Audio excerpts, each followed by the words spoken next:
Someone recently asked me about how to get over the fear of sharing content. Sharing content is a huge part of my overall strategy as an author. So if you've hung out here at all, you'll know that I advocate putting content out into the world so that you can get feedback, so that you can improve. And even when you go and publish your book, you're going to be sharing that with an audience as well. And asking strangers to leave reviews for you can be nerve-wracking. Believe me, I know. Today, I want to talk a little bit about my thoughts around fear, and more importantly, how we as creatives can overcome it. Welcome back to my channel. My name is Seth. I'm a full-time fantasy author, and I make YouTube videos about writing and being an author, about publishing, and really just whatever I want to make YouTube videos on. So if that's your kind of thing, then definitely stick around. Go ahead and subscribe, like the video because the algorithm likes that, and also so that I know if you like this kind of content.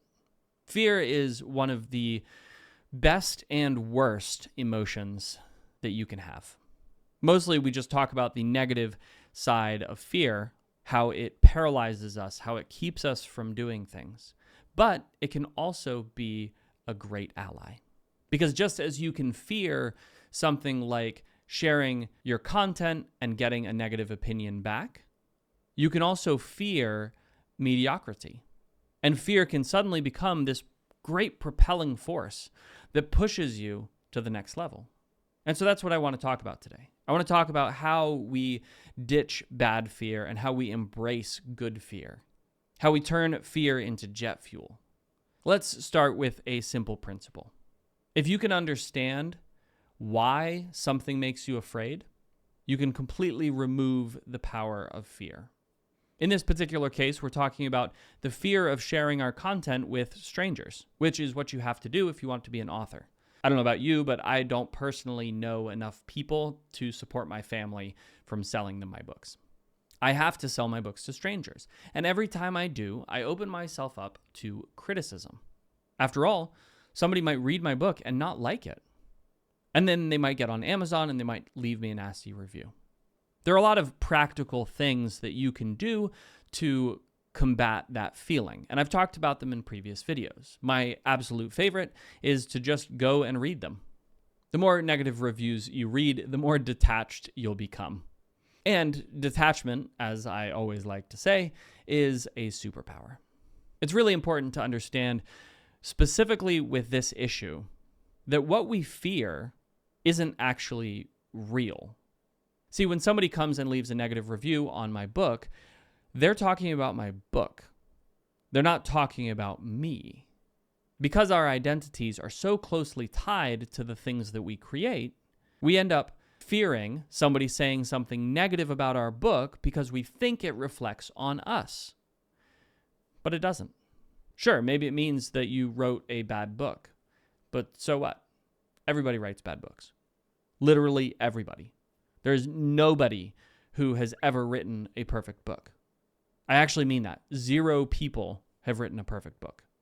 And so congratulations, if you didn't write a perfect book, you have now joined the great mass of authors that includes everybody. Every single author who's ever written a good book or a great book once wrote a really bad book. Maybe you just didn't see it. Maybe they just didn't publish it. But regardless, they've all been there. And they've all gotten better by accepting criticism and feedback and pushing through it. And that leads us to the core principle about fear. The only way to truly overcome fear is to go straight through it. Fear is a wall that you cannot avoid. Fear grows when you try to avoid it. Avoidance is never the answer. Instead, the answer is to face it head on and to push through. And this is where fear can become a super fuel. The question is, what are you afraid of? If your fear of being associated with a bad book is greater than your fear of never writing a good book, then you're going to stop. You're not going to continue.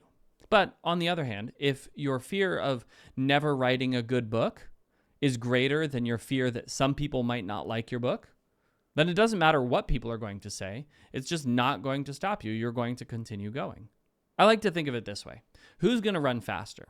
somebody out for a jog, or that same person out for a jog with a Rottweiler chasing them.